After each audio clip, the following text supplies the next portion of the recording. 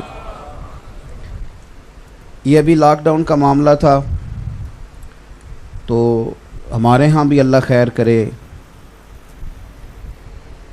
اس دفعہ بڑا جدید نظام بنایا گیا کہ آپ کا شناختی کارڈ رکھ لیا جائے گا، نمبر، اور پھر آپ پہ پیسے آئیں گے اور پھر آپ لائن میں لگیں گے، اور پھر اس کے بعد یہ ہے کہ دیکھیں گے کیا کرنا ہے۔ پھر اس کے باوجود بھی پتہ چل گیا کہ 12,000 ملنا تھا، لیکن وہ اصل آدمی تک پہنچتے پہنچتے کئی دفعہ 8,500 رہ گیا، کئی دفعہ 9,000 بچا ہے۔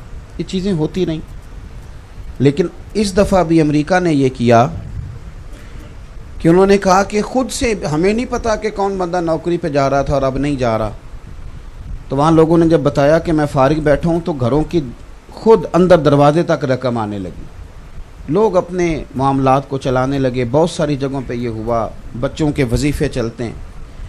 یہ قاعدہ سب سے پہلے جس بندے نے متعارف کرایا وہ سیدنا فاروق اعظم ہے۔ آج جو لوگ ہمیں سبق پڑھاتے ہیں نا مسلمانوں کو کہ جناب اس طرح انسانی حقوق کا تحفظ کریں، انہوں نے تو انسانیت سیکھی ہی مسلمانوں سے۔ حضرت عمر فاروق ایک زمانہ تو مسلمانوں پہ وہ تھا نا جب حالات بڑے خراب تھے، پھر اللہ تعالیٰ نے آسانی عطا کی۔ حضرت عمر کے زمانے میں بڑا مال آیا اور جناب عمر رویا بھی کرتے تھے، فرمایا کرتے تھے یہ فتنہ میرے لیے رہ گیا تھا، اتنا مال آ گیا میرے لیے رہ گیا تھا فتنہ، اس آزمائش میں میں نہیں رویا کرتے تھے۔ لیکن جب مال آ گیا تو جناب عمر فاروق نے فرمایا کہ بھئی جب کوئی جس بچے کی ماں اسے جب تک دودھ پلاتی ہے تو بچے کی خوراک کا کوئی خرچ نہیں ہوتا، تو جب اماں دودھ چھڑوا دے گی اب بچے کو خرچ کی ضرورت ہے تو اب ہم اس طرح کریں گے کہ بچے کا خرچہ لگا دیں گے، اور جب تک اس کی تعلیم جاری ہوگی ہم اسے خرچ دیں گے۔ یہ مجلس شورا نے فیصلہ کر دیا، پارلیمنٹ نے فیصلہ کر دیا، حضرت عمر نے نافذ کر دیا۔ جناب فاروق اعظم رضی اللہ تعالیٰ عنہ ایک گلی سے گزرے تو ایک بچہ رو رہا تھا، کچھ گھنٹوں کے بعد دوبارہ گزرے تو بچہ ابھی بھی رو رہا تھا۔ دروازے پہ دستک دی، گھر میں صرف عورتیں تھیں، کوئی باہر تو نہ آیا، تو انہوں نے دروازے سے پوچھا کہ کون ہے، تو کہا میں عمر ہوں۔ بچہ کیوں رو رہا ہے؟ نہ میں مسافر ہوں، گزر رہا تھا، تو یہ بچہ کیوں روتا ہے؟ تو خاتون کہنے لگی ہم غریب لوگ ہیں تو ہمارا دل ہے بچے کا وظیفہ لگ جائے، تو بچہ جب تک دودھ پیتا رہتا ہے عمر وظیفہ نہیں لگاتے، تو بچہ تو ابھی ہمارا 1.5 سال کا ہے پر اس کی اماں دودھ چھڑوا رہی ہے، آج پہلا دن ہے تو وہ دودھ کے لیے رو رہا ہے، تو ہم اس لیے دودھ چھڑوا رہے ہیں چلو وظیفہ لگ جائے۔ سیدنا فاروق اعظم مسجد میں پہنچے اور شیر خدا مولا کائنات علی المرتضیٰ آپ فرماتے ہیں عمر کبھی اس ستون کے ساتھ لگ سنے جی میری بات، اللہ آپ کو جزا دے، میں تو پہلے ہی بڑا بزدل آدمی ہوں، آپ نے پھر بولنا شروع کر دی۔ تو توجہ کرے میری بات پہ. ہوتے ہیں نا جی بہادر خطیب, جو مرضی بھی ہوتا رہے وہ لگے رہتے ہیں اپنے کام. تو بزدل بندہ, کوئی بندہ ذرا بولے تو توجہ ادھر چلی جاتی ہے کہ اس کو کیا ہو گیا ہے. میری بات پہ غور کریں. حضرت علی المرتضیٰ فرماتے ہیں کہ عمر کبھی اس ستون سے لگ کے روئیں, کبھی اس ستون سے لگ کے روئیں. تو میں نے قریب جا کے پوچھا کہ کیا ہوا؟ تو فرمانے لگے, علی میں کئی ظالم تو نہیں ہو گیا کہ میری وجہ سے مائیں اپنے بچوں کا دودھ جلدی چھڑوانے لگ گئیں کہ دودھ بچہ چھوڑے گا تو عمر وظیفہ لگائے گا. تو حضرت علی المرتضیٰ شیر خدا کہتے ہیں 2 منٹ ہم دونوں نے غور کیا. تو میں نے کہا عمر آج تو میٹنگ رہنے دے, آج تو اختیار ہی استعمال کر. تو فاروق اعظم ممبر پہ کھڑے ہوئے, فرمایا کوئی ماں اپنے بچے کا دودھ نہ چھڑوائے. عمر کا اعلان ہے کہ بچہ پیدا ہوتے ہی وظیفہ شروع کر دیا جائے گا. تو اس شخص نے معاشرت دی. اب آپ یقین کریں کہ ہمارے ہاں جو کوئی گھسا پٹا آدمی وزیر رہ جائے نا 4 دن, تو نئی آنے والی حکومت اس کو باہر سے بلا کے اس کی خدمات حاصل کر لیتی ہے کہ تو ہی ہمارا وزیر خزانہ بنے گا تو ہم بچیں گے, اس لیے کہ تیرا تجربہ اچھا ہے. گھسا پٹا آدمی. ملت کے جوانوں غور کرو نا کہ چند روز جس آدمی نے ملک کی معیشت کو دیکھا ہے, معاشرت کو دیکھا ہے, اس کو پتہ ہے کہ مجھے سبسڈی کہاں دینی ہے, ٹیکسز کتنے لگانے ہیں, کس طبقے کے اوپر بوجھ بڑھانا ہے, اس آدمی کو لوگ اتنی اہمیت دیتے ہیں, سیمینار کرتے ہیں, 1.5-2 گھنٹے بیٹھ کر باقاعدہ ہمارے وزیر لیکچر دیتے ہیں, اور اس کے باوجود بھی معیشت ٹھیک نہیں ہوتی. تو چاہیے نہیں تھا کہ 1 محرم کو سارے وزیروں کو بٹھا کے سیدنا فاروق اعظم کی باتیں بتائی جاتی اور وہ معاشرت کھولی جاتی اور بتلایا جاتا کہ یہ جناب آپ ملاحظہ کریں کہ اللہ تبارک و تعالیٰ نے اس شخص کو کتنی فراست عطا فرمائی. حضرت عمر فاروق ایک بہترین رہنما کا نام ہے. اب تو ہمارے بچے تیزی سے M Phil P H D کرنے لگے ہیں, تو بہت ساری چیزیں ان کے سامنے کھلنے لگ گئی ہیں بڑی تیزی سے. اور ابھی بھی جو لوگ اس بات پر غور کر رہے ہیں کہ انسانوں کے اندر دولت کی تقسیم صحیح کس طرح ہو سکتی ہے, امیر امیر تر نہ ہو اور غریب غریب تر نہ ہو تقسیم, تو ان کو سب سے پہلے یہ سیدنا فاروق اعظم کو پڑھنا پڑے گا. تو حضرت عمر فاروق رضی اللہ تعالیٰ عنہ انسانیت کے رہنما کا نام ہے. انسانیت. آپ تو خیر ہمارے وزیر ہمیں مشورہ دیتے ہیں نا, ہم نے چرچ میں نماز پڑھی ہے تو تم بھی کوشش کرو, دل بڑا کر لو. تو آپ بھی کوشش کریں, مہربانی کریں کہ 2-4 تعریفیں آپ حکومت کی کسی بندے کی کر دیں, پتہ چل جائے آپ کا دل بہت بڑا ہے. سارے کام حکومت غلط تو نہیں نہ کرتی, تو حکومت تھوڑی تعریف کر دی جائے, اپوزیشن کر دے جناب یہ کام آپ کے ٹھیک ہے کر دے, لیکن یہاں تیار نہیں ہوں گے. مذہبی لوگوں سے کہیں گے تم دل بڑا کرو اور ایک دوسرے کی تعریف کرو, حالانکہ یہاں ماحول اتنا کٹھن نہیں ہے جتنا بتایا جاتا ہے. بہرحال بات لمبی نہ ہو جائے, سمیٹنا چاہتا ہوں. ایک نابینا آدمی تھا یہودی, مسلمانوں کو جزیہ دیتا تھا, ٹیکس دیتا تھا, اقلیت تھا وہ. تو حضرت عمر فاروق ایک دن گزر رہے تھے اس شہر سے جہاں وہ بستا تھا, تو وہ بھیک مانگ رہا تھا, بڑھاپا آ گیا تو بھیک مانگ رہا تھا. تو آپ نے اس کو پہچان لیا تو فرمایا تو فلاں بن فلاں نہیں, مجھے جزیہ دینے آتا تھا. اس نے کہا میں وہی ہوں اور میں یہودی ہوں. تو آپ نے فرمایا یار تو بھیک کیوں مانگ رہا ہے؟ تو کہنے لگا کہ جب تک میں تندرست تھا, پیسے کماتا تھا اور میں ٹیکس بھی دیتا تھا, جزیہ بھی دیتا تھا, اب میں بوڑھا ہوں, اپنے خرچے نہیں پورے ہوتے تو مانگ کے خرچے پورے کرتا ہوں. میں نے کہا کہ وہ انسانیت کے مسیحا تھے. سیدنا فاروق اعظم نے اسے گھوڑے کی پشت پہ بٹھا لیا اور آپ وزیر خزانہ کے پاس لے گئے. فرمانے لگے جب تک یہ ٹھیک تھا ہمیں جزیہ دیتا تھا, اب جب تک یہ بیمار رہے گا ہم اسے خرچہ دیتے رہیں گے. اس کا یہودی کا خرچ میں ہمیں آپ انسانیت کا سبق پڑھاتے ہیں. ہمیں اسرائیل بتائے گا کہ انسانیت کیا ہے, ہمیں انڈیا بتائے گا کہ انسانیت کیا ہے, ہمیں بتایا جائے گا کہ انسانیت کیا ہے. انسانیت کے حسن نے تو اگر کہیں سے جنم لیا ہے تو وہ میرے رسول کے غلاموں کے طریقے سے جنم لیا ہے, ہمیں بتایا جاتا ہے. اور چونکہ بہت سارے لوگوں کی بہت ساری مجبوریاں ہوتی ہیں, بہت سارے لوگوں کی بہت ساری مجبوریاں, کچھ لوگوں کی مجبوری ہوتی ہے کچھ لوگوں کی تعریف کرنا, کچھ لوگوں کی مجبوری ہوتی ہے کچھ لوگوں کے ساتھ مل کے بیٹھنا. تو عرب امارات بیچاروں کی مجبوری بن گئی, عیاشیاں تھوڑی کم ہو گئی تھیں. پہلے کیا تم نے تھوڑی عیاشی کی ہے, تم نے منی یورپ بنا دیا دبئی کو, اب تمہیں خیال آیا بہت سارے فلسطینیوں کی لاشوں پر تم نے دھما چوکڑی شروع کر دی اور تم نے اسرائیل کے ساتھ اس کے ساتھ گٹھ جوڑ کر لیا. اللہ آپ کو جزائے خیر دے جی. اب آپ ذرا تشریف رکھیے گا, چند باتیں کرنی ہیں میں نے. میرے عزیز, تھوڑا تھوڑا اپنے ذاتیات سے اٹھیں اور سوچیں کہ کتا مر گیا کسی علاقے کا تو وہاں بریکیں لگ گئیں اور لوگوں نے پتہ کرنا شروع کر دیا, تحقیق ہوگی مر کیوں گیا ہے. میں ملک سے باہر تھا تو ایک صاحب آئے تو کہنے لگے میں بھی تھوڑے دن پہلے آیا ہوں تو مجھے کتا کاٹ گیا ہے, تو میرے ساتھ چلے. چونکہ لوگ ہیں نا, ہمیں تو پتہ ہے 14 ٹیکے لگیں گے. تو وہ آیا, کہنے لگا کتا کاٹ گیا. تو جن کے گھر میرا قیام تھا وہ کہنے لگے آپ فکر نہ کریں, جس کتے نے آپ کو کاٹا ہے اسے پہلے سے ٹیکا لگا دیا گیا ہے. تو یہاں سارے بندوبست پہلے کر دیے جاتے ہیں. اب وہ کاٹے بھی تو کسی کو کوئی تکلیف, تو کتے کا لوگ اتنا خیال کریں گے, اسے ویکسینیشن کریں گے, اس کا پورا خیال کریں گے. لیکن اسرائیل کی بچیاں, فلسطین کی بچیاں مار دی جائیں, کاٹ دی جائیں, اور اگر کوئی اس بارے میں بات کرے کوئی مذہبی آدمی تو لوگ کہتے ہیں سیاست کر رہا ہے. اور میاں یہ وہ والی سیاست ہے جو اگر تم کرو تو تمہیں نفل عبادت سے زیادہ ثواب دیا جائے گا اگر تم کسی مسلمان کے حقوق کی بات کرو. تو سب سے پہلے حضرت عمر فاروق کے حوالے, اور ذرا سن لیں, مہربانی فرمائیں, یاد رکھ لیں اچھی طرح یہ بات کہ حضرت عمر, یہ ہمارے ہاں نا اب محبت کا لوگوں نے ترجمہ یہ کیا ہے کہ محبت مانا اس کا ہے کہ دوسرے کی نفی کریں تو محبت ہوتی ہے. نبی پاک صلی اللہ علیہ وسلم نے فرمایا تھا جب تم میری محبت میں بولو تو ایسا نہ ہو کہ محسوس ہو کہ تم کسی نبی کی شان کم کر رہے ہو. اس لیے اعلیٰ حضرت فرمایا کرتے تھے یہ نہ کہو کہ شان یوسف جو دبی تو وہ بھی اسی در پہ دبی, بلکہ کہا کرو شان یوسف جو بڑی تو وہ بھی اسی در سے بڑی. تو ایسا نہ کریں, کبھی بھی ایسا محسوس نہ ہو کہ آپ صحابہ کی بات کرنی شروع کر دیں تو یوں محسوس ہو کہ آپ اس طرح بات کر رہے ہیں کہ آپ کو اہل بیت نبوت بھول ہی گئے ہیں. یاد رکھنا ایمان بچے کا ہی اس کا کہ جس کے سینے میں میرے مصطفیٰ کی اولاد کا پیار ہوگا, باقی تو ایمان ضائع ہو جائے گا.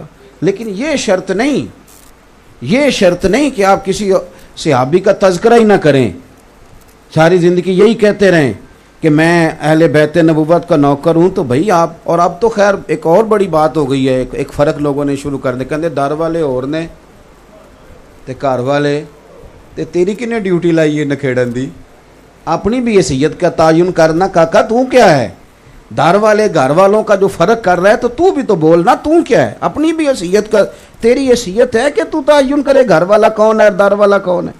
کس طرح کی بات کر. سیدہ عائشہ صدیقہ تمہیں در والی نظر آتی ہیں. آپ صوفیاء کے ماننے والے حضرت مجدد الفسانی, اتنا بڑا صوفی بھی دوبارہ آئے گا دنیا میں. شیخ احمد فاروق سرہندی فرماتے ہیں میں ختم شریف پڑھتا تھا, سویرے پڑھیے گا حضرت عمر فاروق کا ختم شریف, ان کا بھی یہ سال ثواب ہوتا ہے. حضرت مجدد صاحب کہتے ہیں میں سال ثواب کرتا تھا, ختم شریف پڑھتا تھا, اہل بیت کے نام لیتا, خلفاء کے نام لیتا, عشرہ مبشرہ کے نام لیتا, صرف نہ مطلب مجھ سے رہ جاتا حضرت عائشہ صدیقہ کا نام, میں ان کا نام لے کے سال ثواب نہیں کرتا تھا. فرماتے ہیں مجھے ایک رات خواب میں مدینے والے رسول کی زیارت نصیب ہوئی. پتہ ہے حضور نے کیا فرمایا؟ فرمایا شیخ احمد تمہیں پتہ ہے میں روٹی عائشہ کے گھر کھاتا ہوں, تمہیں پتہ ہے میں کھانا ادھر جا کے کھانا پسند کرتا ہوں اور تو میری عائشہ کا نام ہی نہیں لیتا دعا میں. تو فرماتے ہیں کہ میں نے اس کے بعد تحیہ کیا. اب میں بات شروع یہاں سے کرتا تھا کہ سیدہ خدیجہ, سیدہ عائشہ. تھوڑی احتیاط کریں, ہماری حیثیت کیا ہے, ہماری کیا حیثیت ہے, ہم فیصلہ کرائیں گے صحابہ اور اہل بیت کے بیچ. اپنے نظریات کو مضبوط کریں, اپنے عقائد کو مضبوط کریں. امام حسن اور امام حسین کی عظمت ایمان ہے, لیکن یاد رکھنا حضرت عثمان غنی ان کے خالو ہیں, اور وہ والے خالو ہیں کہ ان دونوں کو تلواریں دے کے نا مولا علی نے حضرت عثمان کے دروازے پہ کھڑا کر دیا تھا. آپ اس بندے کی شان سمجھتے ہیں کہ جس کی حفاظت کے لیے حسن اور حسین کھڑے ہیں تلواریں لے کے. آپ مقام کو سمجھیں, حضرت سیدنا عثمان غنی رضی اللہ. تو صحابہ کا اکرام کریں, اہل بیت نبوت کا اکرام کریں. بات چونکہ لمبی نہیں کرنی, قرآن مجید نے کہا محمد الرسول اللہ, محمد صلی اللہ علیہ وسلم اللہ کے رسول ہیں. والذین معہ اشداء علی الکفار, اور جو ان کے ساتھ والے ہیں وہ کافروں پہ سخت ہیں. کافروں پہ رحماء بینہم، اور آپس میں رحم دل ہیں. قرآن کہہ رہا ہے وہ آپس میں رحم دل ہیں، تو کہہ رہا ہے آپس میں دشمن تھے. قرآن مجید فرماتا ہے کہ صحابہ اور اہل بیت حضور کے سارے صحابہ، الذین معہ کے لفظ ہے نا، سارے ساتھ والے آپس میں رحم دل ہیں. تو میاں تجھے کہاں سے اختلاف نظر آ گیا؟ اور پھر ایک اور بات یاد رکھنا، تو بڑا محب ہو کہ اگر کبھی یہ سوچے نا کہ میں صحابہ کی بات کروں اور اہل بیت کی نہ کروں، اور اہل بیت کی کروں تو صحابہ کی نہ کروں، تو یاد رکھنا ابا اور چچا کی کبھی لڑائی ہو بھی جائے نا، بھائی اگر کبھی آپس میں ناراض ہو بھی جائیں، تو بیٹا اگر بولے نا باپ کی حمایت میں اور چچا کے خلاف کوئی بات کرے، تو ابا کہہ دیتا ہے جس کی حمایت میں وہ بول رہا ہوتا ہے کہ پتر تو چپ کرے، ساڈا پراواں دا معاملہ ہے، تیرا کوئی حق نہیں ہے اس میں بولنے کا، تیرا کام، حالانکہ وہ ابا کی حمایت میں بولا تھا، پر ابا کہنے لگے پتر تیرا کام، یہ ہمارا بھائیوں کا معاملہ ہے، ہم دونوں برابر کے، ہم جانے ایک دوسرے سے بات، تیرا حق بنتا. تو بھئی اگر ان کے کوئی مشاجرات ہوئے بھی تو میرا اور آپ کا حق بنتا. اب بات کو سنیں اور اچھی طرح دل میں جگہ دیں. قُلْ لَا أَسْأَلُكُمْ عَلَيْهِ أَجْرًا إِلَّا الْمَوَدَّةَ فِي الْقُرْبَى. قرآن نے نص بیان کر دی، محبوب اپنے غلاموں سے کہہ دو کہ میں تبلیغ رسالت پر تم سے کوئی اجر نہیں مانگتا، إِلَّا الْمَوَدَّةَ فِي الْقُرْبَى، اگر کچھ کرنا ہے تو میرے قریبیوں سے پیار کرتے رہنا.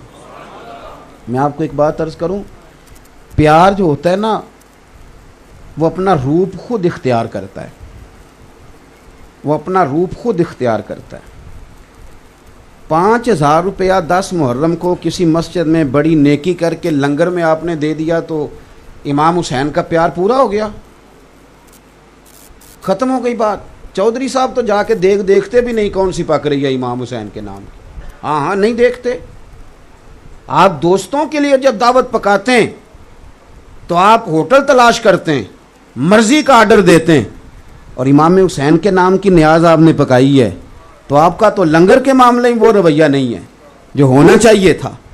میں دور تو جاتا ہی نہیں، میں تو ابھی لنگر پہ ہوں.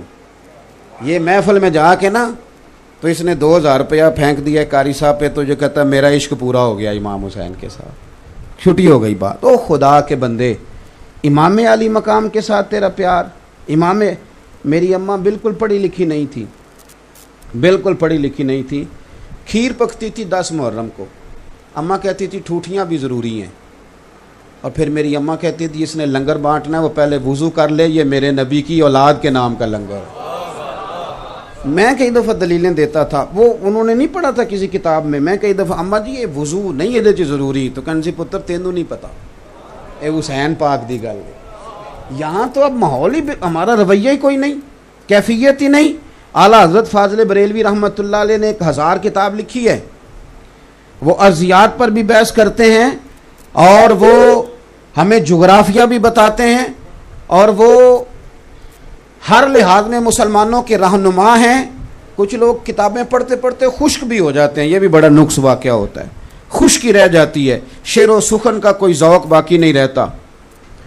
اعلیٰ حضرت بریلوی غوث پاک کے نام کا لنگر تھا، غوث اعظم کی شرینی،